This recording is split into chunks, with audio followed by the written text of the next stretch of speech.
বিজ্ঞান বলতে অনেক কিছু ঠিক যে ব্যক্তি ইংরেজি লেখা জানে বাংলাও জানে আমি অর্জন করে আল্লাহ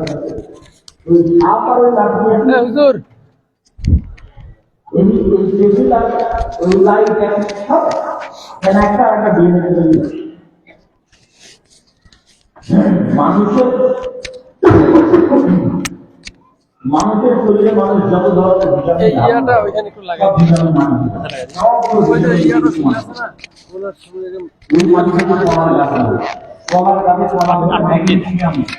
একটা ভিটামিন কলার মধ্যে পাওয়া যায়। কলার ওই ম্যাগনেসিয়াম নিল কোথায়?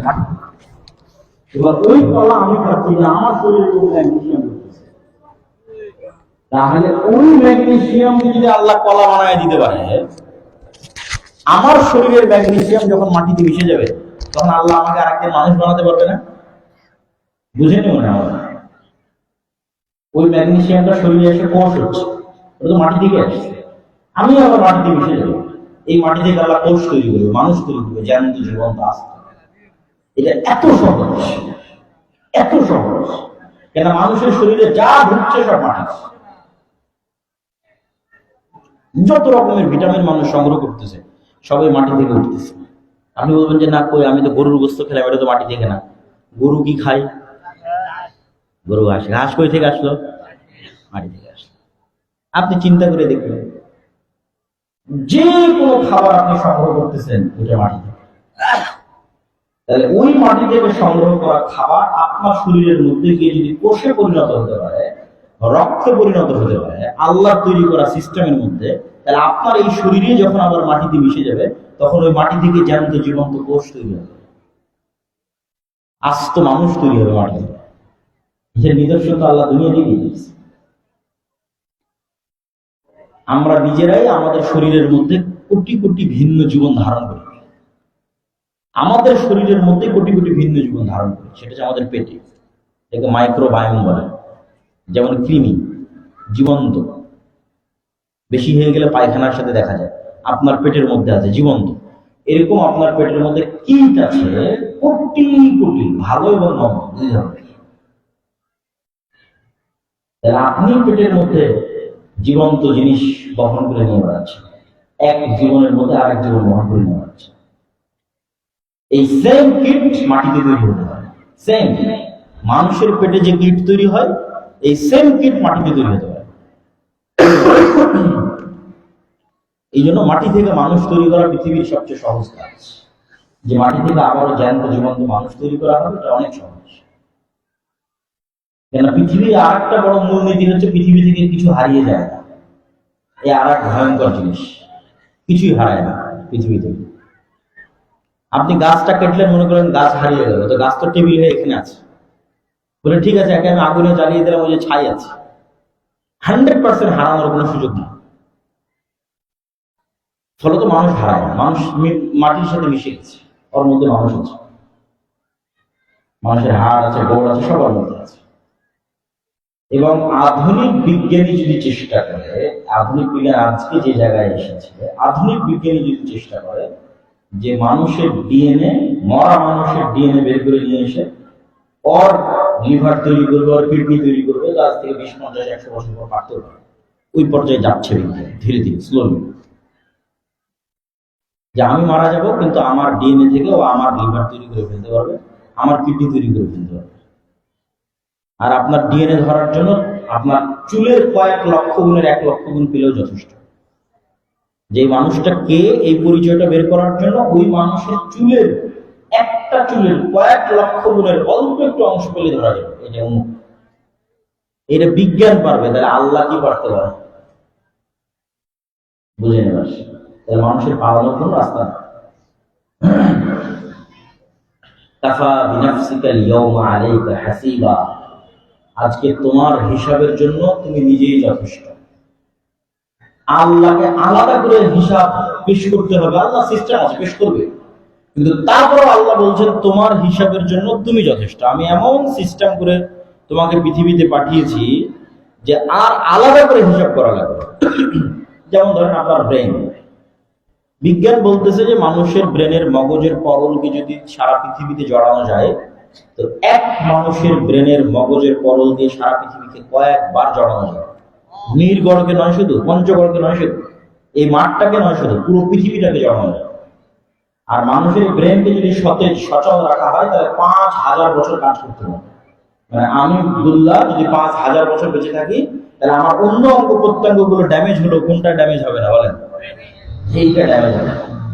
এর মেয়াদ 5000 বছর। তাহলে 5000 বছর মেয়াদের একটা জিনিসকে, আর এরকম বিশাল ভয়ঙ্কর একটা জিনিসকে আমি মাত্র 60 বছর ইউজ করেছি। তাহলে আমি যা দেখছি সব আমার মেমোরিতে সেভ হচ্ছে, যা শুনছি সব আমার মেমোরিতে সেভ হচ্ছে। কেন? এই মেশিন তো ভয়ঙ্কর মেশিন।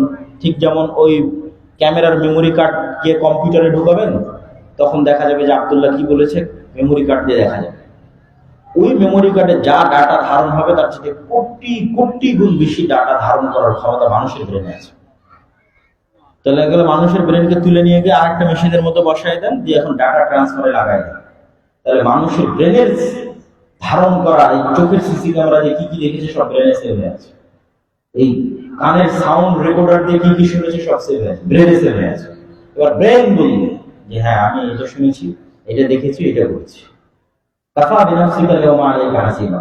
তোমার তো পালানোর কোনো রাস্তা নেই, তোমার শরীরের সাথে এত বড় ভয়ঙ্কর মেশিন লাগানো আছে, কোথায় পাবো? ইলন মাস্ক বলতেছে যে মানুষের, সে চেষ্টা করতেছে কোটি কোটি টাকা খরচ করে যেন ওরাই এখনই মানুষের ব্রেনের ডাটা ট্রান্সফার করতে পারে। এখনই। আমি কিয়ামতের মাঠের কথা, আল্লাহ সুবহানাহু ওয়া তাআলার কথা বলছি না, মানুষের কথাই বলছি। যাতে ইন্টারনেটকে ডাইরেক্ট মানুষের ব্রেনের সাথে কানেক্ট করে দেওয়া যায় এবং মানুষের ব্রেনের ডাটা ট্রান্সফার করা যায়। মগজের ডাটা যেটা ছোট যাতে ট্রান্সফার করা যায় কম্পিউটার, ওইটার চেষ্টা এখন বিজ্ঞানীরাই করতেছে।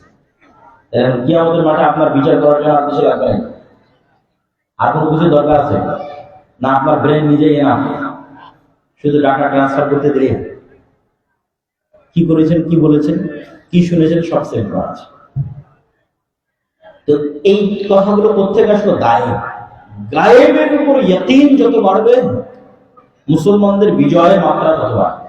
তো মুসা আলাইহিস সালাম ফেরাউনের সামনে যেতে পারলো কেন? গায়েবের উপর তার ইয়াকিন তৈরি হয়েছিল।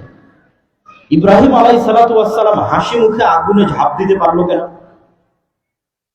আল্লামা ইকবাল কবিতার মধ্যে বলছে, ये दौर अपने बराहिम की तलाश में है, सनम कदा है जहां লা ইলাহা ইল্লাল্লাহ। বলছে এই যুগে মুসলমানদের বাঁচার একটাই রাস্তা, এই যুগে একটা ইব্রাহিম দরকার, যার ঈমান বিল গায়বে ইয়াকিন থাকে। ঈমান বিল গায়বে যদি ইয়াকিন না থাকে, তাহলে কোন নির্জন মরুভূমিতে দুধের বাচ্চা আর স্ত্রী, দু একটা খেজুর আর সামান্য পানি, কোনো কিছুর ব্যবস্থা নাই, ফেলে রেখে দিয়ে চলে আসতেছে। কেন ফেলে রেখে দিয়ে চলেছে? উনি জানে যে যা চোখে দেখা যাচ্ছে এটাই সবকিছু না। চোখে দেখা যাচ্ছে এটা বিশাল মরুভূমি, চোখে দেখা যাচ্ছে এখানে পানির ব্যবস্থা নাই, চোখে দেখা যাচ্ছে এখানে খাওয়ার ব্যবস্থা নাই। কিন্তু গায়েবে এগুলো সম্ভব না অসম্ভব? সব সম্ভব। গায়েবে এগুলো একটাও ইম্পসিবল না। তো ওনার ঈমান বিল গায়ব ছিল, যে আল্লাহ চাইলে এগুলো সব সম্ভব। রব্বি জাআল হাযাল বালাদা আমিনা ওয়ারযুক আহলাহু মিনাস সামারাত। আল্লাহ তুমি এই শহরের জন্য দোয়া করে দিও, যে আল্লাহ গোটা দুনিয়ার মানুষের অন্তর এই শহরের দিকে মুখ ফিরিয়ে দাও, এই শহরে তুমি রুজি রুটির ব্যবস্থা করে দাও, ফলমূলের ব্যবস্থা করে দাও। আমার বংশে রব্বি জাআলনি মুকিমাস সালাত মিন যুররিয়াতি, আমার বংশে যেন কেউ কোনোদিন বেনামাজি না থাকে, সবাই যেন সালাত আদায়কারী হয়। আমার বংশে কেউ যেন কোনোদিন মূর্তি পূজা না করে, এগুলো উনি দোয়া করবেন। দোয়া করে চলে গেলেন।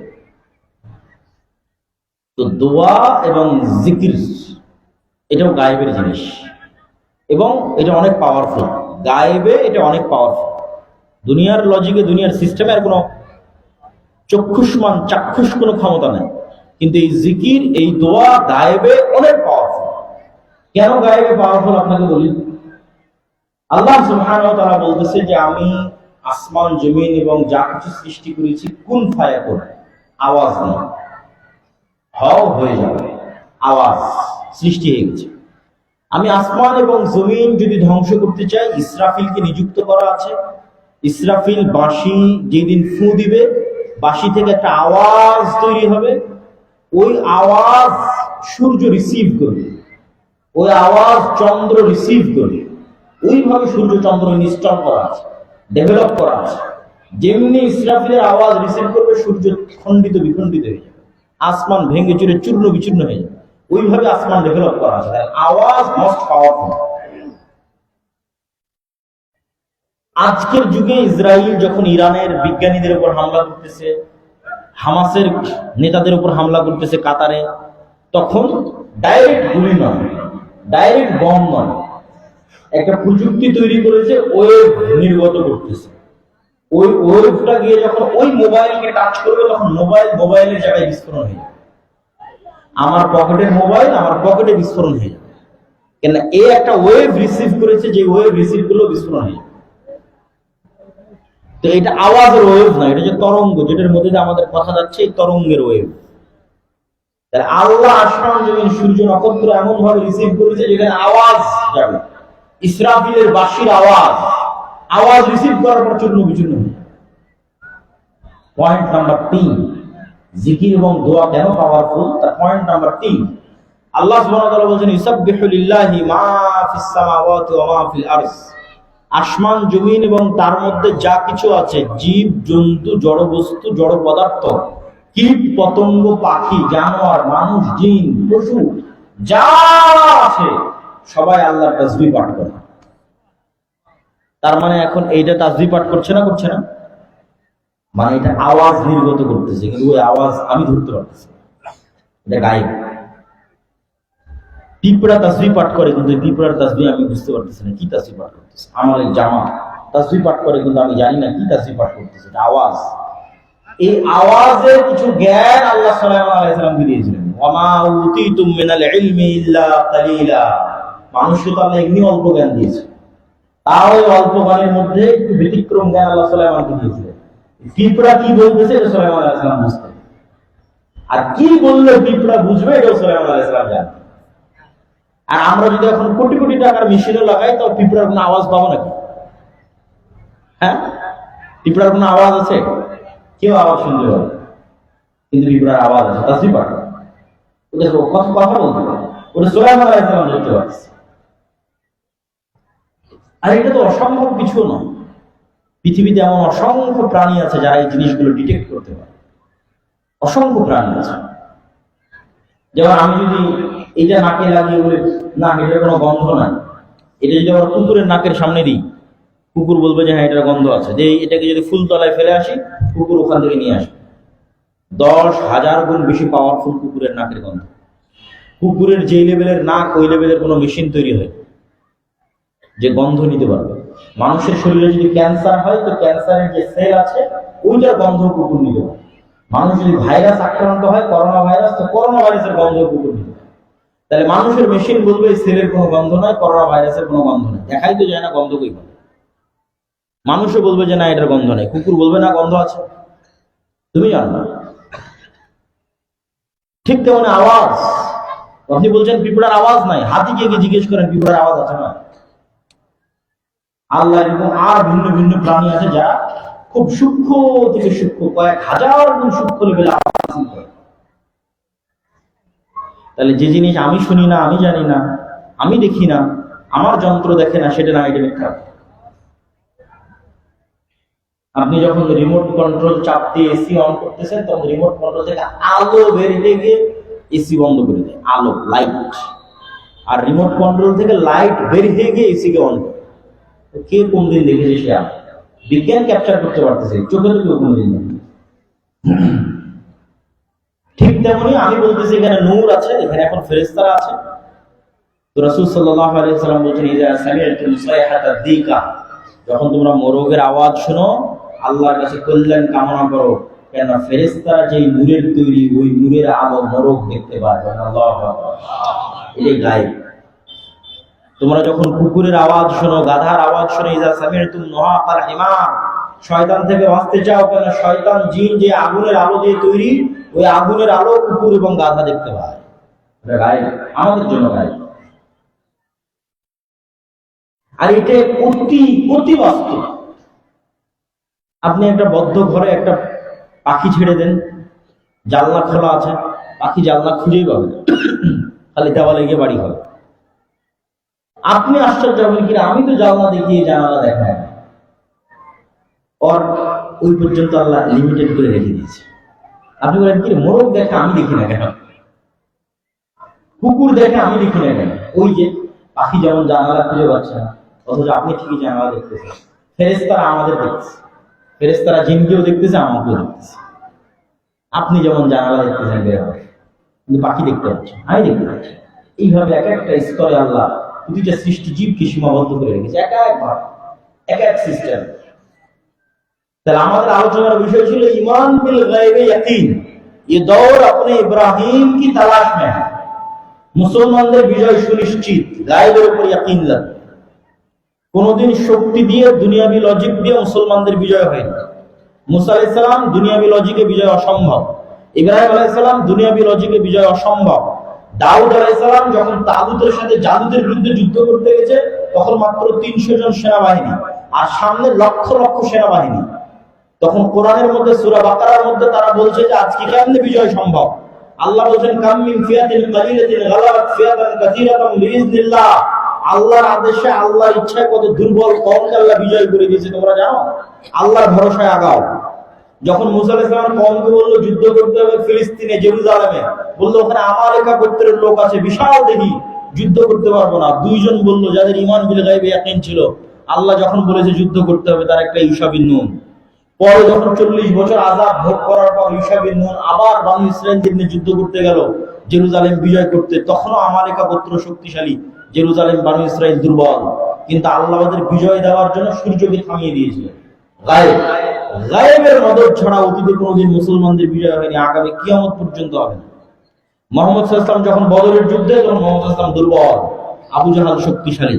মুহাম্মদ সাল্লাল্লাহু আলাইহি ওয়াসাল্লাম যখন উহুদে, মুহাম্মদ সাল্লাল্লাহু আলাইহি ওয়াসাল্লাম দুর্বল, আবু সুফিয়ান শক্তিশালী। মুহাম্মদ সাল্লাল্লাহু আলাইহি ওয়াসাল্লাম যখন খন্দকে, তখন মুহাম্মদ সাল্লাল্লাহু আলাইহি ওয়াসাল্লাম দুর্বল, আবু সুফিয়ান শক্তিশালী। কোথায় 10,000 সেনাবাহিনী না খন্দক ঘেরাও করেছে, কোথায় 1-2,000, হাতের গণার মধ্যে আসে না। কিন্তু এগুলো সবগুলোতে বিজয় হয়েছে আসমান থেকে ফেরেশতা অবতীর্ণ হওয়ার কারণে। আল্লাহু আকবার। তো গায়েবের মদদ ছাড়া মুহাম্মদ সাল্লাল্লাহু আলাইহি ওয়াসাল্লামের বিজয় হয়নি, ইব্রাহিমের বিজয় হয়নি, মুসার বিজয় হয়নি, দাউদের বিজয় হয়নি। আর আজকে মুসলমানরা মনে করে নিল যে না, দুনিয়ার লজিকে একমাত্র বিজয়ের রাস্তা, দুনিয়ার কার্যকরণের সূত্র একমাত্র বিজয়ের রাস্তা, অতএব মন্দির পাহারা দিয়ে শিরক করে হলো ক্ষমতা যেতে হবে। এগুলো ঈমান বিল গায়ব না থাকা, ঈমান বিল গায়বে ইয়াকিন না থাকার রেজাল্ট। যখন আপনি মনে করে বসেন যে না, দুনিয়ার রাস্তা একমাত্র রাস্তা, অথচ অতীতে কোনোদিন দুনিয়ার রাস্তা দিয়ে মুসলমানদের বিজয় হয়নি, কিয়ামত পর্যন্ত হবে না। গায়েবের উপর ইয়াকিন থাকবে, আদর্শ অটল অটুট থাকবে, বিজয় আল্লাহ। অতীতে নবীদের দেয়নি? অতীতের নবীদের পরে যারা যুদ্ধ করেছে তাদের দেয়নি? সুলতান সালাহুদ্দিন আইয়ুবী যখন হিত্তিনের যুদ্ধে, জহিরুদ্দিন বেরবাস যখন আইনে জালুতের যুদ্ধে যখন হালাকুখা চেঙ্গিস খার মোকাবেলা করছে জহিরুদ্দিন বেরবাস, তখন পৃথিবীর এমন কোন রাজত্ব নাই যারা হালাকুখা চেঙ্গিস খানের সামনে দাঁড়াতে পারবে। মুসলমানদের সবচেয়ে বড় সাম্রাজ্য আব্বাসী খেলাফতের রাজধানী বাগদাদ মাটির সাথে মিশে গেছে। 10 লক্ষ মুসলমানের কাটা মাথা দিয়ে মিনার তৈরি করা হয়েছে। বাগদাদের দারুল হিকমার লাইব্রেরি ফোরাতের তীরে ছেড়ে দিয়ে ফোরাতের স্রোত বন্ধ করে দেওয়া হয়ে গেছে। এই ভয়ঙ্কর হিংস্র বাহিনীর সামনে যখন মানুষ মনে করে নিয়েছে এরাই ইয়াজুজ মাজুজ, তখন জাহিরুদ্দিন আল বেরবাস অতি দুর্বল অবস্থায় হালাকুখা চেঙ্গিস খানের মিশরের মাটিতে আইনে জালুতে প্রথম পরাজিত করেছে পৃথিবীর ইতিহাসে। এই জন্য ঈমান বিল গায়বে ইয়াকিন হচ্ছে সবকিছু। ঈমান বিল গায়বে ইয়াকিন আনার চেষ্টা করতে হবে। আমাদের নতুন একটা বই এসেছে, আল্লাহর পথে যাত্রা। আজকে আমি একাই এসেছি, জানি না আপনাদের স্টলগুলোতে কোনো বই পুস্তক আছে কিনা, মাসিক আল ইতিসাম আসে কিনা।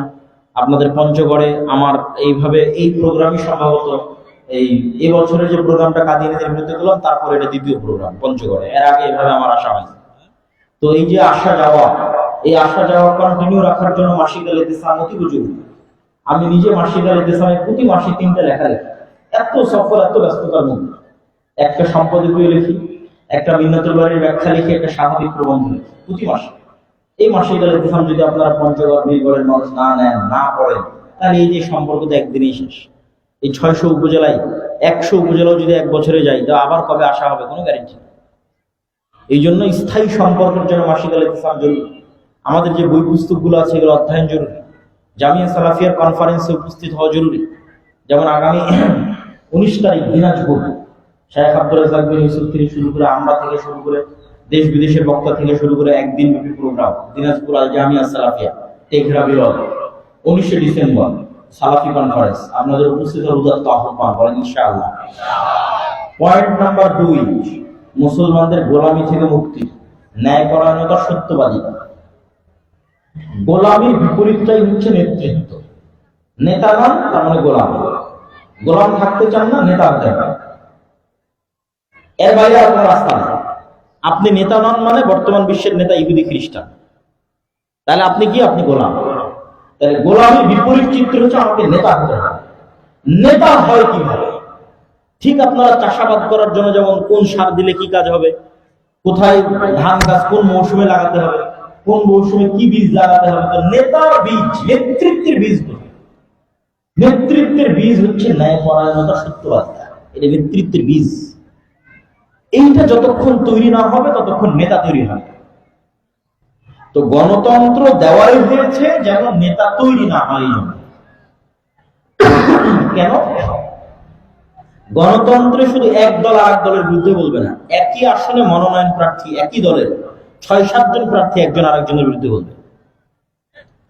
তাহলে প্রথমেই মিথ্যা ঢুকে যাবে, দুর্নীতি ঢুকে যাবে, ধোঁকা ঢুকে যাবে গণতন্ত্রের কারণে। তাহলে গণতন্ত্রে প্রত্যেকটা নেতাকে মিথ্যুক বানাচ্ছে, ধোঁকাবাজ বানাচ্ছে, দুর্নীতিবাজ বানাচ্ছে শুরুতেই। তাহলে গণতন্ত্রে একটা নেতা যখন শুরুতেই মিথ্যুক, ধোঁকাবাজ, দুর্নীতিবাজ হয়ে গেল, যে আর নেতা হতে পারবে? শেষ, মানে গোলাম। ওই অর্থে বুঝিয়েন না যে ও এমপি হয়েছে, জি না, গোলাম। নেতৃত্বের রুলস, ফার্স্ট রুলস ব্রেক করে ফেলেছে। এদের দ্বারা মুসলমানদের স্বাধীনতা হয়।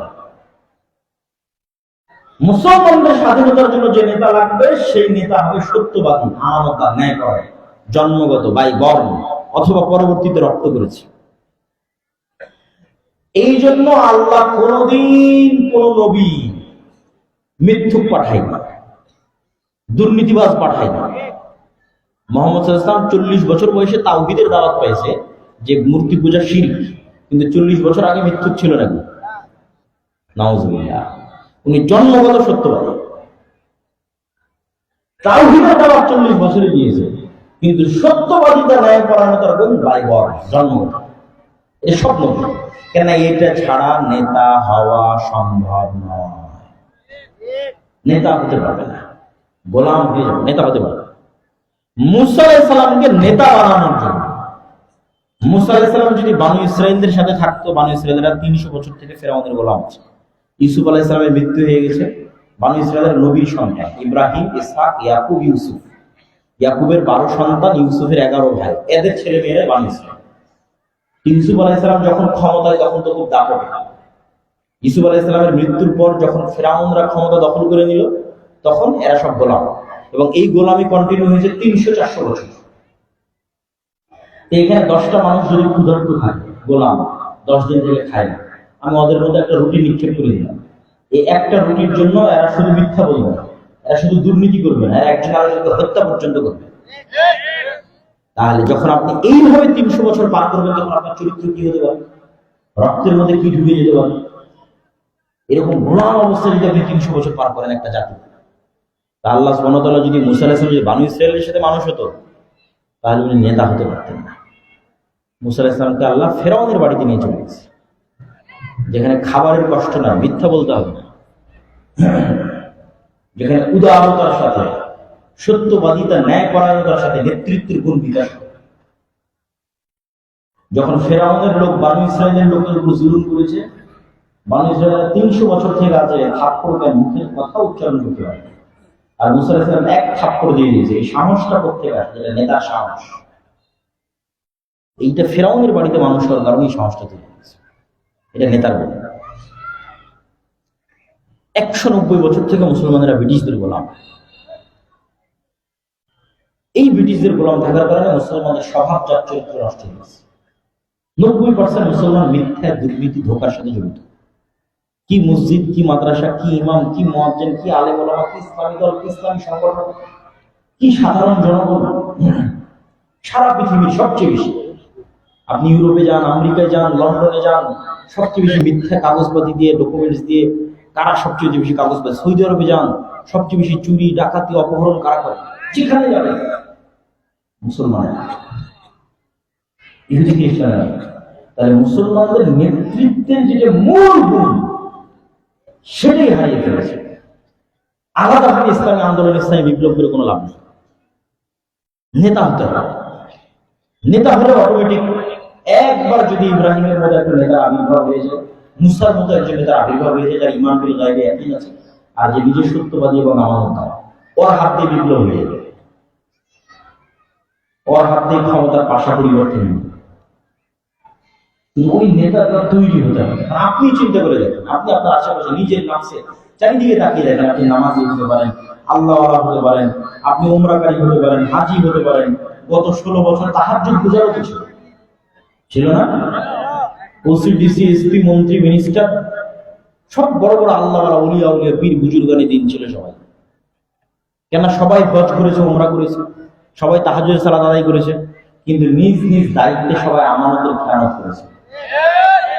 তার মানে সবাই মুনাফিক, সবাই গোলাম। নিজ দায়িত্বে যখন আমানতের খেয়ানত করেছে তখন মুনাফিক। এ বুঝেই নি ইসলাম কি, বুঝেই নি ঈমান। এই বাহ্যিক সালাত, সিয়াম, হজ, যাকাত ধারণ করেছে, বাহ্যিক দাড়ি টুপি ধারণ করেছে নিজেকে ধোঁকা দেওয়ার জন্য, আল্লাহকে ধোঁকা দেওয়ার জন্য, মানুষকে ধোঁকা দেওয়ার জন্য। এরা মক্কার কাফের মুশরিকদের চাইতে চারিত্রিক দিক থেকে খারাপ। কেন মক্কার কাফের চারিত্রিক খারাপ? মক্কার কাফের, মক্কার মুশরিক আবু তালেব মরা পর্যন্ত ঈমান আনেনি, কিন্তু একটা মানুষ ইতিহাস থেকে প্রমাণ দেখার যে আবু তালেব মৃত্যু, একটা মানুষ প্রমাণ দেখার মুহাম্মদ সাল্লাল্লাহু আলাইহি ওয়াসাল্লামের চাচা আবু তালেব দুর্নীতিবাজ, তার পুরো জীবনে 1 টাকা মানুষের হক নষ্ট করেছে আবু তালেব, কেউ দেখাতে পারবে না, কারো পক্ষে সম্ভব নয়। তাহলে আবু তালেবের মধ্যে নেতৃত্বের গুণ বাই ডিফল্ট কাফের হওয়ার পরে। এবার আবু তালেবের ছেলে আলী ইবনে আবি তালেব চতুর্থ খলিফা যখন মুসলমান হয়ে গেছে, তখন ঈমান বিল গায়বে ইয়াকিন, তাওহীদ, তার সাথে নেতৃত্বের গুণ বাপের কাছ থেকে পেয়েছে, সত্যবাদিতা, আমানতদারিতা, ন্যায়পরায়ণতা। আর কি লাগে? সারা বিশ্ব বিজয় করে ফেলেছে। বিশ্বের নেতা আলী ইবনে আবি তালেব। কেন? মক্কার কাফের মুশরিক কুরাইশরা মিথ্যা বলা জানতো। আবু সুফিয়ান আল্লাহর নবীর সাথে প্রত্যেক যুদ্ধে ফাইট দিয়েছে, but he is not a liar. Abu Sufyan মিথ্যুক নয়। যখন আবু সুফিয়ানকে বাদশা হিরাক্লিয়াস জেরুজালেমে, যেখানে কোনো লাইভ নাই, রেকর্ডার নাই, কিচ্ছু নাই, এগুলো একটা কোনো যন্ত্রপাতি মেশিন নাই যে আবু সুফিয়ানের কথা রেকর্ড করবে, আবু সুফিয়ানকে কেউ ফাঁস করে দিবে না, ওখানে আবু সুফিয়ান মিথ্যা বলে। যখন আবু সুফিয়ানকে মুহাম্মদ সাল্লাল্লাহু আলাইহি ওয়াসাল্লাম সম্পর্কে জিজ্ঞেস করা হয়েছে, বুখারী খুলে পড়ে যাবে। কেননা আবু সুফিয়ান মিথ্যুক ছিল না, নেতা ছিল। এবার আবু সুফিয়ান যখন নিজেই মুসলমান হয়ে গেল, তখন তাওহীদ, ঈমান বিল গায়বে ইয়াকিন, তার সাথে জন্মগত নেতৃত্বের গুণ। এবার আবু সুফিয়ানের পরবর্তী বংশ মুআবিয়া, তারপরের বংশ আর যারা এসেছে, ইসলাম আজ যতদূর পর্যন্ত গেছে সব আবু সুফিয়ানের উমাইয়া শাসন আমলে এতদূর পর্যন্ত গেছে। এরা তখন বিশ্বের নেতা। নেতৃত্বের গুণ শুরুই হয় সত্যবাদিতা, আমানতদারিতা, ন্যায়পরায়ণতা। যেমন মা এবং বোনেরা সবাই কিস্তি নিয়ে রেখেছে, তো কিস্তি নিয়ে কতজন সত্যবাদী আছে আমাকে বলে? কিস্তির টাকা নিয়ে কতজন নিজের ছেলেকে মিথ্যা বলা শিখায়নি বলে না? তাহলে কি তৈরি হচ্ছে? নেতা তৈরি হচ্ছে না গোলাম তৈরি হচ্ছে? নেতৃত্বের যেটা বীজ, ওটাই ধ্বংস করে দেওয়া হচ্ছে সুদের নামে, গণতন্ত্রের নামে, যাতে মুসলমানদের মধ্যে একটা নেতাও তৈরি না হতে পারে যে সত্যবাদী ন্যায় করে। সব যাতে মিথ্যুক দুর্নীতিবাজ হয়। এই মিথ্যুক দুর্নীতিবাজ এমপি মন্ত্রীরা যখন প্রধানমন্ত্রী হবে, এদেরকে আমেরিকার, ভারত টাকা দিয়ে কিনে নিবে।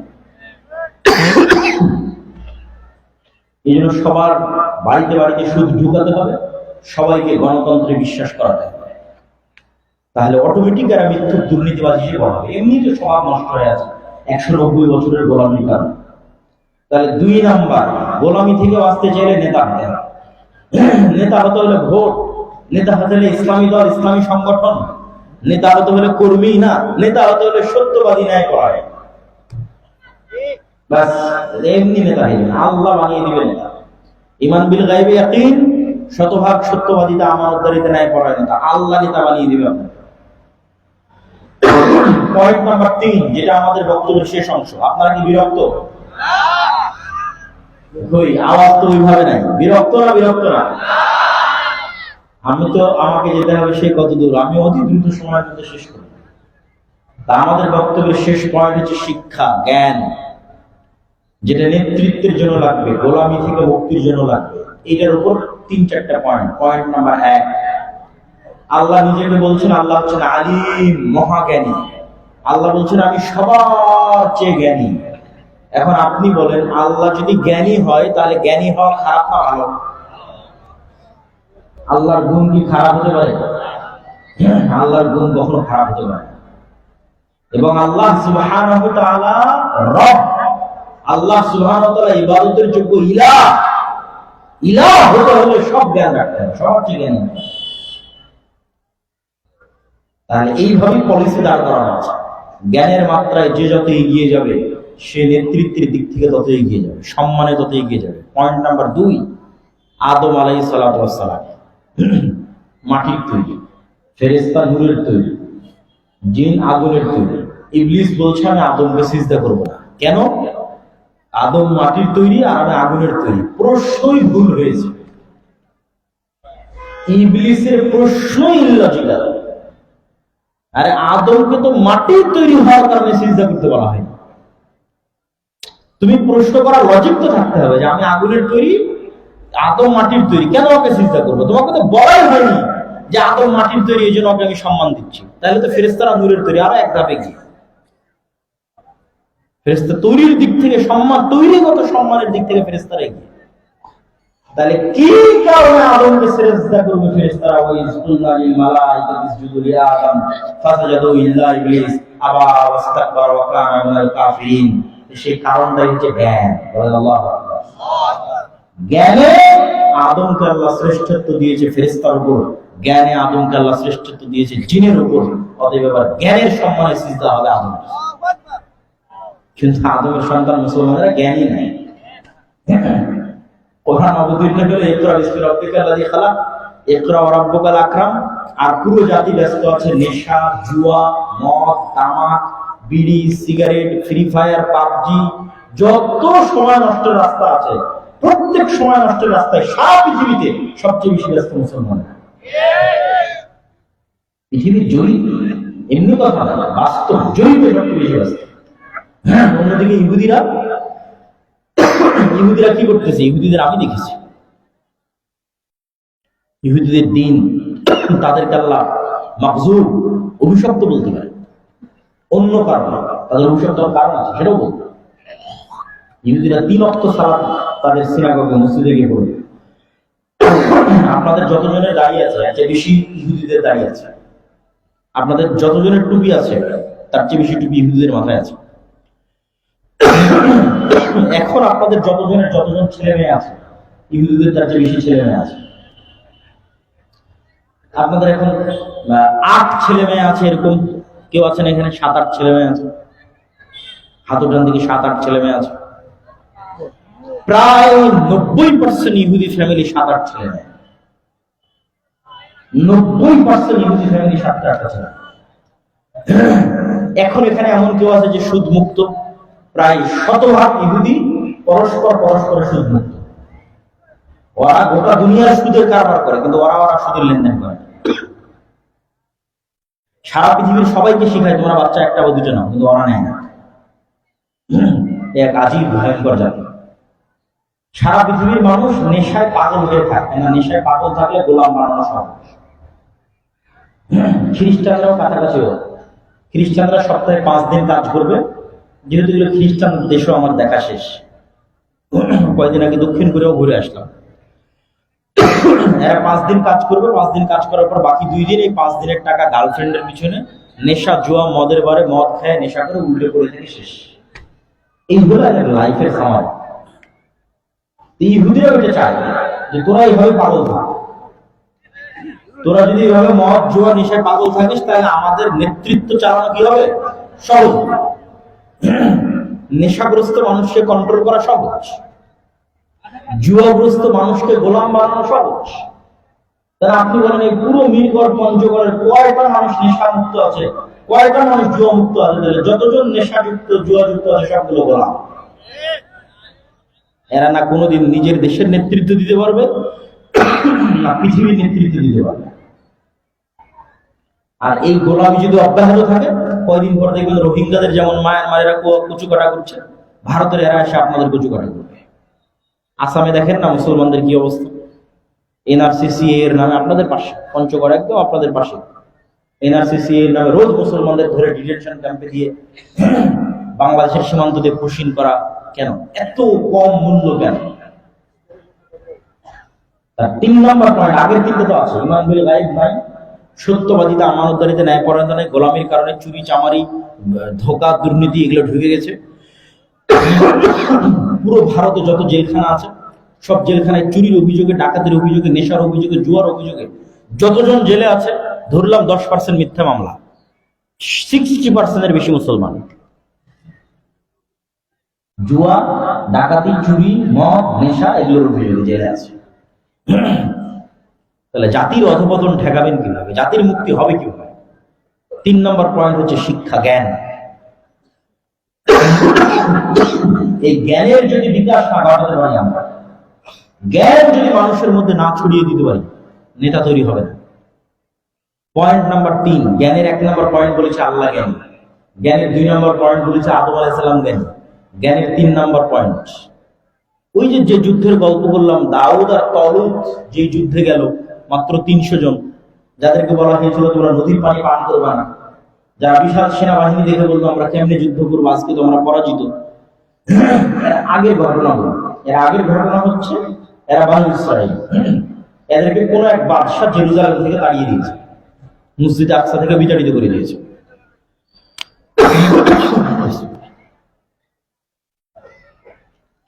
তো এরা পুনরায় জেরুজালেম ফেরত পাওয়ার জন্য নবী শামুয়েলের কাছে গেছে, যে একজন বাদশাহ শাসক দেন, যুদ্ধ করতে চাই। আল্লাহ নবীকে সিদ্ধান্ত জানিয়ে দিল তলুত তোমাদের নেতা। ওরা খুঁজেই পায় না তলুতকে, কেন যারা এসেছিল তারা একটা বড় বড় নেতা, ওরা মনে করেছিল আমাদের মধ্যেই কাউকে। আপনি এখন যদি একটা মসজিদ মাদ্রাসা নিয়ে আমার কাছে আসেন, যেমন আপনার সেক্রেটারি কথা বললো, এর আগে ফুলতলার একটা মাদ্রাসার সভাপতি সেক্রেটারি এসে কথা বললো, আমি যদি বলি ঠিক আছে কাজ শুরু করলাম, আপনাদের কি তো বলবো ঠিক আছে সভাপতি হিসেবে আপনি দায়িত্ব নেন। এত বড় বড় সব বানু ইসরাঈলের নেতারা একত্রিত হয়ে নবীর কাছে গেছে, নেতা দেন। তখন আল্লাহ বলছে, নবী বলছে তলুত নেতা, খুঁজেই পায় না তলুতকে। হ্যাঁ আমরা গেলাম, আমাদের কাউকে তো বলবো। তো বলছে তলুতের বংশমর্যাদা নাই, তলুতের টাকা নাই, কিসের নেতা তলুত, কিসের নেতা? এবার আল্লাহ কোরআনে আয়াত অবতীর্ণ বলছে কিসের নেতা আমি দেখাচ্ছি। বাসতাতান ফিল ইলমি ওয়াল জিসম, তলুত তোমাদের চেয়ে বেশি জ্ঞানী। বলেন আল্লাহু আকবার। নেতা হতে হলে জ্ঞান লাগে, আল্লাহ কোরআনে স্পষ্ট জানিয়ে দিলেন। তলুতকে নেতা বানিয়েছে কেন? জ্ঞানী। তাহলে আপনি আজকের আমেরিকা, ইউরোপ, ইসরায়েল, ইহুদি, খ্রিস্টান এদের সাথে যদি জ্ঞানের পাল্লায় না নামেন, কিসের নেতা হবেন আপনি বলেন? আপনাদের যুব সমাজ, আমাদের যুব সমাজ পাল্লায় নেমে আছে নেশা, জুয়া, মাদকতা, ফ্রি ফায়ার, পাবজি, বিড়ি, সিগারেট, এরা কিসের নেতা? এদের জীবনের সামারি এটাই, 10, 15, 20 বছর দেশে এগুলা করবে, যতদিন দেশে আছে বিভিন্ন রাজনৈতিক দলের কাছ থেকে চাঁদা, ডাকাতি, মারামারি, গন্ডগোল, ভোটের নাম অমুকের চরিত্র তুমুকের চরিত্র, 30-35 বছর হবে ভিসা নিয়ে সৌদি, কুয়েত, কাতার, বাহরাইনে কামলা খাটবে, আর নাহলে ইউরোপে মিথ্যা ডকুমেন্টস দিয়ে জমা দেওয়ার জন্য যাবে, ভূমধ্য সাগরে ডুবে মরবে। Summary of our life. আমাদের অশিক্ষিত মূর্খ কম যারা নেশা জুয়ায় নিজের সময় পার করেছে, তাদের জীবনের সার মারা। আর অন্যদিকে ইহুদিরা কোথায় সময় পার করছে? জ্ঞান, পড়াশোনা, বই পড়তে হবে। প্রত্যেকটা বাড়িতে লাইব্রেরি তৈরি করতে হবে, সবার বই পড়ার অভ্যাস থাকতে হবে। ইংল্যান্ডে এমন কোনোদিন আমি কোনো পার্কে গেলাম না, এমন কোনোদিন কোনো বাসে উঠলাম না, এমন কোনোদিন কোনো ট্রেনে, কোনো বিমানে উঠলাম না, আমি চাচ্ছিলাম অন্তত একটা দিন মিস যাক, যে না আজকে অন্তত না দেখি যে আজকে বিমানে উঠেছি কেউ বই পড়তেছে, আজকে ট্রেনে উঠেছি কেউ বই পড়তেছে। এরকম অন্তত একটা দিন ঘটুক। একটা দিন এরকম ঘটলো না যেখানে বাসে, ট্রেনে, বিমানে, পার্কে গেলাম না আর মানুষকে দেখলাম না তারা বই পড়তেছে, অথচ ওদের হাতে আমাদের চেয়ে দামি ফোন, কিন্তু তাদের বই পড়ার অভ্যাস আছে, জ্ঞানের চর্চার অভ্যাস আছে। যেখানে ক্রিকেট, ফুটবল নিয়ে, বিশ্বকাপ নিয়ে ঢাকা বিশ্ববিদ্যালয়ে সবাই বিশাল বড় স্ক্রিন লাগিয়ে ফুটবলের খেলা দেখতেছে। তখন আমি ইউনিভার্সিটি অফ ডান্ডির স্টুডেন্ট, যুক্তরাজ্য। একটা রিপোর্ট আমাকে দেখাবেন অক্সফোর্ড ইউনিভার্সিটির ছাত্ররা, ক্যামব্রিজ হার্ভার্ড ইউনিভার্সিটির ছাত্ররা এইভাবে স্ক্রিন লাগিয়ে খেলা দেখে সময় নষ্ট করতেছে, একটা নিউজ আমাকে দেখান। তাহলে বলেন কে জ্ঞানী, কে নেতৃত্ব দিবে? সম্মানিত উপস্থিতি, আল্লাহ সুবহানাহু ওয়া তাআলা আমাদের জাতির হেদায়েতের রাস্তা উন্মুক্ত করুক। ঈমান বিল গায়বি ইয়াকিন লাগবে, ন্যায় পরায়ণতা, আমানতদারিতা লাগবে, শিক্ষা লাগবে। এই মাদ্রাসা এবং এই মসজিদকে আল্লাহ সুবহানাহু ওয়া তাআলা কবুল করুক। আমার বক্তব্য আজকে এখানেই শেষ করলাম। আগামী 19 তারিখ জামিয়া সালাফিয়া দিনাজপুর সালাফি কনফারেন্সে আপনাদের দাওয়াত, আল্লাহ সুবহানাহু ওয়া তাআলা কবুল করুক। আল্লাহুম্মা আমিন। কিছু প্রশ্ন উত্তর আছে, আপনাদের যদি কোনো কিছু বলার থাকে আপনারা বললেন, আমি প্রশ্ন উত্তর দিয়ে দেব ইনশাআল্লাহ।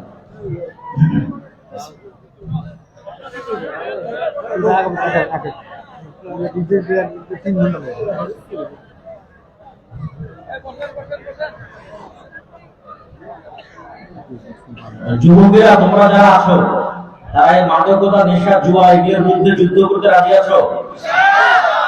জ্ঞানের চর্চা করতে রাজি আছো? মসজিদ মাদ্রাসা ভিত্তিক লাইব্রেরি, মক্তব এগুলো চালু করো, পাঠ চক্র চালু করো। আর দাওয়াইল্লাহ 700 মক্তব চলছে ট্রেনিং নিয়ে। তোমাদের মক্তবগুলোকে পাঠাও ইমামদেরকে ট্রেনিং দেওয়ার জন্য। প্রত্যেকটা গ্রামে শক্তিশালী মক্তব চালু করো। গ্রামের শতভাগ মুসলমানের সন্তানকে কোরআন এবং দ্বীনের শিক্ষা দাও।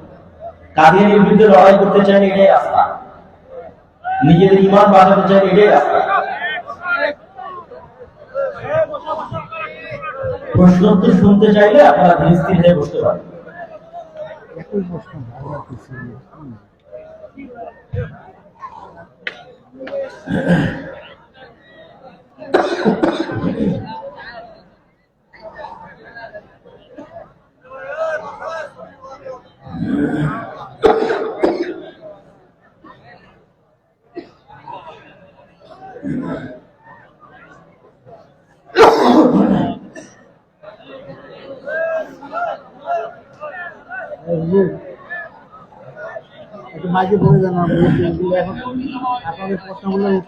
কাতারের মাঝে মাঝে খুঁটি রেখে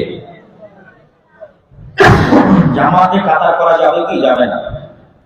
যে কাতারে খুঁটি আছে ওই কাতার বাদ, অন্য কাতার করতে হবে। কিছু মসজিদে জুমার দিন 2টা আযান হয়। জুমার দিন 2টা আযান আল্লাহর রাসূলের সুন্নাত মর্মে কোনো প্রমাণ নাই, এই মর্মে সবাই একমত। জুমার দিন 2টা আযান আল্লাহর নবীর সুন্নাত নয়, এই মর্মে সবাই একমত। মানে যারা 2 আযান দেয় তারাও একমত যে জুমার দিন 2 আযান দেওয়া আল্লাহর নবীর সুন্নাত নয়। উসমান রাদিয়াল্লাহু তাআলা চালু করেছে, বাকিটা আপনাদের উপর। কিন্তু এটা যে আল্লাহর নবীর সুন্নাত নয়, এটাতে কারো দ্বিমত নাই।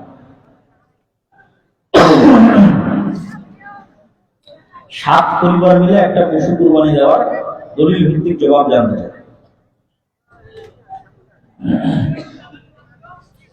শ্রেষ্ঠ বা উত্তম হচ্ছে প্রত্যেক মানুষ তার নিজের নাফসের বিপরীতে একটা পূর্ণ কুরবানি দেবে। পরিবার থেকে একটা, এটাও না, প্রত্যেক মানুষ তার নিজের নাফসের বিপরীতে একটা। সেক্ষেত্রে পরিবারের প্রত্যেক সদস্যের একটা করে হওয়া উচিত। আল্লাহ নিজে দয়া করে পরিবারের পক্ষ থেকে একটা দিলে পুরো পরিবারের পক্ষ থেকে হয়ে যাবে, পুরো পরিবার নেকি পাবে। এটা আল্লাহ সুবহানাহু ওয়া তাআলার দয়া। আসল সিস্টেম এটা। আসল সিস্টেম হচ্ছে যে তা। এই জন্য আগের যুগের কুরবানি এসে পুড়ে যেত। তো কুরবানি এসে যখন পুড়ে যাবে তখন এখানে 2-3 যুক্ত হওয়ার কোনো চান্সই নেই। একজন বাস। এটা আল্লাহর দয়ায় একটা কুরবানিতে তার পরিবারের সদস্যদের অংশ নেওয়ার আল্লাহ তৌফিক দিয়েছে, সুযোগ দিয়েছে। ওদের চেষ্টা করতে হবে সর্বোচ্চ টাকা। হুজুর, ডিফেন্সে কর্মরত মানে আর্মিতে কর্মকর্তা যদি ইমানের সাথে দেশ বা দেশের মানুষের তাদের জন্য মৃত্যুবরণ করে, তাহলে কি সে ইসলামের শহীদ হিসেবে গণ্য হবে?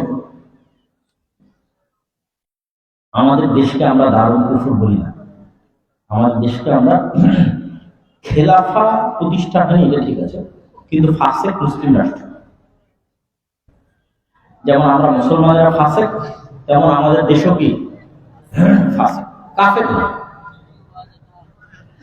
তো যেহেতু ফাসেক মুসলিম রাষ্ট্র, এই ফাসেক মুসলিম রাষ্ট্র থাকার কারণে, মানে যতটুকু ফাসেক আছে এতটুকু থাকার কারণে আমরা কিছু কিছু সুযোগ সুবিধা পাই। এটা যদি আজকে পুরো দারুল কুফর হয়ে যায়, ধরেন পুরোটাই ভারত হয়ে গেছে, তাহলে আপনি যতটুকু সুযোগ সুবিধা পাচ্ছেন অতটুকু পাবেন? পাবেন না। তাহলে পূর্ণ ইসলামী খেলাফা হয়নি, কিন্তু ফাসেক অবস্থায় যতটুকু আছে এটাও আল্লাহর দয়া। তাহলে এই ফাসেক অবস্থায় যতটুকু আছে এতটুকু রক্ষা করে না সামনের দিকে আগাতে হবে। এতটুকু রক্ষা করাও ইমানি দায়িত্ব। যদিও ইসলামে ন্যাশনালিজমের কোন অস্তিত্ব নেই, যে আমি বাংলাদেশ তাই বাংলাদেশি, তাই এখন পাকিস্তান বা অন্য মুসলিম দেশ সেগুলোর সাথে আমি শত্রু, এইরকম ন্যাশনালিজমের কোন অস্তিত্ব ইসলাম নেই। তু মুস্তফা भी है, इस्लाम तेरा देश है, हम वतन है, सारा जहां हमारा। আল্লামা ইকবাল বলেছে যে আমরা মুহাম্মাদি, সারা পৃথিবী আমাদের দেশ। মুসলমানদের কি সারা পৃথিবী মুসলমানদের দেশ। তবে অবশ্যই আমরা যে দেশে বসবাস করতেছি, যেহেতু এই দেশ মুসলিম রাষ্ট্র, ফাসেক হলো, অতএব এই দেশের ন্যূনতম যতদূর ন্যায় পরায়ণতা বজায় রেখে সহযোগিতা করা যায়, দায়িত্ব পালন করা যায়, সেগুলো অবশ্যই নিতে হবে। আমি একজন সাধারণ ব্যক্তি, কৃষি কাজ করে, বিভিন্ন সময় সরকার ইসলাম বিরোধী আইন বা কাজ করে, সেক্ষেত্রে আমার করণীয় কি? ইসলাম বিরোধী কোন কাজে কাউকে সহযোগিতা করা যাবে না, সেটা সরকার হোক কাজে হোক। হুজুর, আমরা জানি স্ত্রী পূর্ণাঙ্গ অধিকার রক্ষা করার জন্য স্বামীর আনুগত্য করে, কিন্তু স্বামী তা না করে বিভিন্নভাবে নির্যাতন করে, গালিগালাজ করে, খারাপ ভাষা। ইসলাম এটাকে কিভাবে দেখে জানালে খুব খুশি হবে। যে তার স্ত্রীর সাথে ভালো নয়, সে কোথাও ভালো নয়, এটা রাসূল সাল্লাল্লাহু আলাইহি ওয়াসাল্লামের হাদিস। মানুষ ভালো কি খারাপ এটার প্রমাণ আগে পেতে হবে তার স্ত্রীর কাছে, স্ত্রীর কাছে ভালো কি। 2 নম্বর হচ্ছে জেনার গুনাহ হালকা হয়ে যেতে পারে স্ত্রীর হক ঠিক মতো আদায় না করার গুনাহের চেয়ে, হালকা হয়ে যাবে। কেননা স্ত্রী আপনার হকে, আপনার মোহরানায়, আপনার দায়িত্বে এসেছে। তার সাথে যদি ন্যায় এবং ইনসাফ বজায় রাখতে না পারেন, এটা অনেক বড় কাবিরা গুনাহ। মানুষের হক নষ্ট করা কাবিরা গুনাহ। হক নষ্টের সিরিয়ালে 1 নাম্বার আছে বাপ মা। মানুষের সাথে সংশ্লিষ্ট যে হক, এগুলো যে মানুষ নষ্ট করে, এর সিরিয়ালে 1 নম্বরে বড় কাবিরা গুনাহ হচ্ছে বাপ মায়ের হক নষ্ট করা। 2 নম্বরে বড় কাবিরা গুনাহ হচ্ছে স্ত্রীর হক নষ্ট করা। 3 নম্বরে বড় কাবিরা গুনাহ হচ্ছে ছেলে মেয়ের হক নষ্ট করা।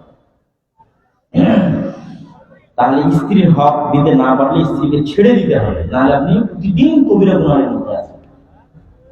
একটা মেয়েকে নিজ দায়িত্বে রেখে তার হক নষ্ট করা যাবে না, কবিরা গুনাহ।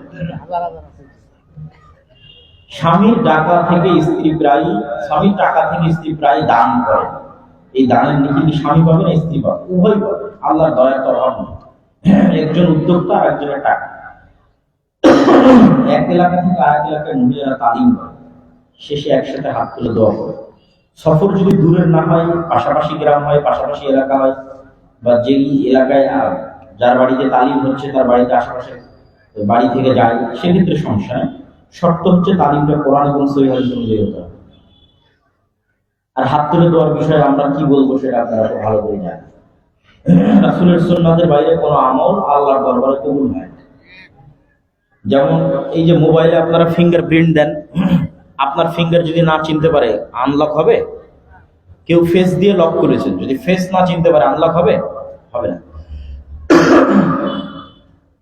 মানুষের আমল নূর তৈরি করে আকাশের দিকে উঠে যায়। আল্লাহ সুবহানাহু ওয়া তাআলার সিস্টেমও আমল রিসিভ করার একটা সিস্টেম আছে, দিতে আছে। আল্লাহর সিস্টেমও আমল রিসিভ করার একটা সিস্টেম আছে। তো আমল তখনই রিসিভ হবে যখন আমলের চিত্রটা, আমলের পিকচারটা গায়েবের চিত্রের সাথে মিলে যাবে। প্রত্যেকটা আমলের গায়েবে নির্ধারিত একটা পিকচার আছে লাউহে মাহফুজ, যেটা ওহীর মাধ্যমে মুহাম্মদ সাল্লাল্লাহু আলাইহি ওয়াসাল্লামের কাছে জানানো হয়েছে। সালাত এইভাবে আদায় করতে হবে, এইটা আগে লাউহে মাহফুজে আছে। লাউহে মাহফুজ থেকে ট্রান্সফার হয়ে জিবরাইলের কাছে আসছে, জিবরাইল থেকে ট্রান্সফার হয়ে মুহাম্মদ সাল্লাল্লাহু আলাইহি ওয়াসাল্লামের কাছে আসছে যে সালাতের আদায়ের ধরন এটা। তাহলে শুরুতে আছে কোথায়? লাউহে মাহফুজ। এখন দুনিয়াতে আমি এমন ভাবে সালাত আদায় করলাম লাউহে মাহফুজের সাথে মিলে না। তো ফিঙ্গারপ্রিন্ট ম্যাচ না করলে, ফেস ম্যাচ না করলে আনলক হবে, তো রিসিভই হবে, বাদ, ওই পর্যন্তই শেষ। আমল গায়েবের সাথে মিলতে হবে। এর জন্য দুইটা জিনিস লাগে, এক ইখলাস, ইখলাস তৈরি হলে নূর তৈরি হয়, তখন আমল উপরের দিকে উঠা শুরু করে। আর দুই, রাসূল সাল্লাল্লাহু আলাইহি ওয়াসাল্লামের সুন্নাতের অনুসরণ, কেন গায়েবের পিকচারের জ্ঞান জিবরাইলের মাধ্যমে আল্লাহর নবীকে দেওয়া আছে। তা আল্লাহর নবী যা করেনি ওটা আমি যদি হাজার হাজার কোটি করি তাও এগুলো ফাও, এই দুনিয়াতেই শেষ হয়ে যাবে। না আকাশের দিকে উঠবে, না আসমানে রিসিভ হবে, না নেকির খাতায় গণনা হবে। আমার বাড়িতে কিস্তির লোক বসে, আমি কিস্তিতে ঋণ নিয়েছি, সেই টাকা দিয়ে কি কুরবানি হবে? জি না, হবে না। আমি কি বললেন? মাদ্রাসায়? হ্যাঁ, মাদ্রাসায় ভর্তি। এর একটি মাদ্রাসার যারা নাম দেয় মাহবুবুর রহমান, মাহবুবুর রহমান নুরানী হাফেজিয়া মাদ্রাসা। এই মাদ্রাসা আপনারা আপনাদের সন্তানদের ভর্তি করতে পারেন। তারা আমাদের জামিয়া সালাফের সাথে অধিভুক্ত করেছে।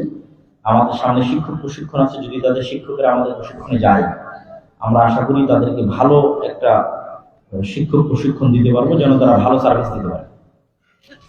পাশাপাশি মক্তবের শিক্ষকদেরও প্রশিক্ষণে পাঠাতে। আমি জায়গার মালিক, আমার সেলুনের দোকান আছে, এটা ভাড়া দেওয়া যাবে কিনা? যেখানে স্পষ্ট জানাশোনা প্রকাশ্যে গুনাহ হয় সেখানে জেনে শুনে ভাড়া দেওয়া যাবে। সেক্ষেত্রে যদি দাড়ি না কাটেন, এই শর্তে যদি দেওয়া যায় তাহলে দেওয়া যেতে পারে, তাহলে দেওয়া যাবে। অনেক স্বামী আছে যাদের স্ত্রীরা তাদের কথা মতো চলে, একটু ভুল ত্রুটিতে তাদেরকে অত্যাচার করে, স্বামীদের বললাম।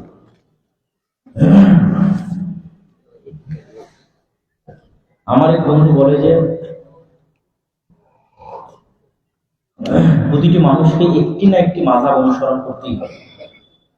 এক্ষেত্রে ইসলামের বিধান কি? নবীদের মাযহাবের চেয়ে বড় কোনো মাযহাব আছে? সাহাবীদের মাযহাবের চেয়ে বড় কোনো মাযহাব আছে? তাবিঈদের মাযহাবের চেয়ে বড় কোনো মাযহাব আছে? আল্লাহ নিজেই যেখানে বলছে আমি এই দিনকে সংরক্ষণ করছি। সব ইমাম আলেম ওলামা তারা সবাই একই রাস্তার পথিক ছিল। ইমাম আবু হানিফার যেটা মাযহাব, ইমাম শাফিঈর যেটা মাযহাব, আহমদ বিন হাম্বলের যেটা মাযহাব, ইমাম মালিকের যেটা মাযহাব, সব এক মাযহাব। সেটা কি? কোরআন এবং সহিহ হাদিস মানা। এই মাযহাবের অনুসারী সবাই। সুতরাং আমরা মাযহাবের অনুসরণ করছি। সেই মাযহাব নবীদের মাযহাব, সাহাবীদের মাযহাব, ইমামদের মাযহাব।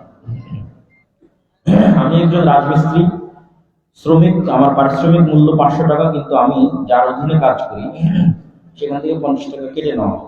এই কেটে নেওয়া টাকাগুলো হালাল না হারাম যদি চুক্তি আগে থেকে হয়ে যায়, আপনিও জানেন এবং আপনি সেই শর্তে রাজি, তাহলে তো কোনো সমস্যা নেই।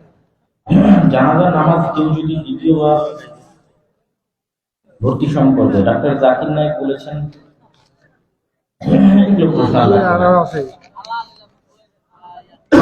বিতের সালাত যেসব মসজিদ মাদ্রাসাগুলোতে বেদাত হয়, সেসব মাদ্রাসাকে দান করা যাবে। পুরুষের মতো করে মহিলারাও একই সালাত আদায় করবে, উঠা বসা কি একই হবে? পুরুষদের নবী আলাদা, মহিলাদের নবী কি আলাদা?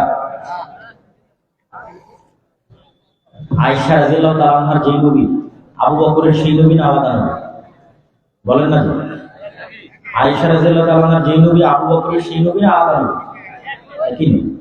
যতক্ষণ মুহাম্মদ সাল্লাল্লাহু আলাইহি ওয়াসাল্লাম আলাদা না করে দিচ্ছে যে এটা আলাদা, তখন মুহাম্মদ সাল্লাল্লাহু আলাইহি ওয়াসাল্লাম যা করবে তা সমানে সমান, মেয়েদের জন্য যা, ছেলেদের জন্য। আমরা দেখি আমাদের মধ্যে অনুমতি ছাড়াই কমিটির সদস্যরা বক্তব্য রাখেন, এটি উচিত কিনা? বক্তব্য শরীয়ত অনুযায়ী হলে সমস্যা, বক্তব্য শরীয়ত বিরোধী হলে এটা উচিত হবে। পুরুষের মতো করে বললাম, হেড মিস্ত্রি এটাও বললাম। আমরা দেখছি কঠিন পরিস্থিতি ইসলামের পক্ষে কথা বলতে মসজিদ কমিটির সদস্যরা ভয় পায়, পিছিয়ে থাকে। এই ধরনের ব্যক্তিরা মসজিদ কমিটির সদস্য হওয়ার যোগ্যতা রাখে কি না, দাওয়াত দিয়ে সংশোধন করতে হবে এবং চেষ্টা করতে হবে যাদের মধ্যে ঈমান এবং আকীদার ত্রুটি আছে তাদেরকে মসজিদের দায়িত্বে না রাখতে। আর আমরা খালি তাদের ভুল ত্রুটি ধরবো, নিজেরা কিছু করবো না, তাহলে হবে। আলেম ওলামারা যদি প্রোডাক্টিভ হয়, আলেম ওলামারা যদি নিজেরাই ব্যবসা বাণিজ্য এগুলোর সাথে যুক্ত হয়, এক সময় তারাই মসজিদের দায়িত্ব নেবে। আর আমরা যদি শুধু ঘরে বসে থাকি, তাহলে যে সমাজে টাকার মালিক তখন হয়তো কমিটির সদস্য হবে। টাকার মালিক নিজে করতে হবে। আমাদের এখানে একটা মাজার আছে, এই বিষয়ে একটু বলবো।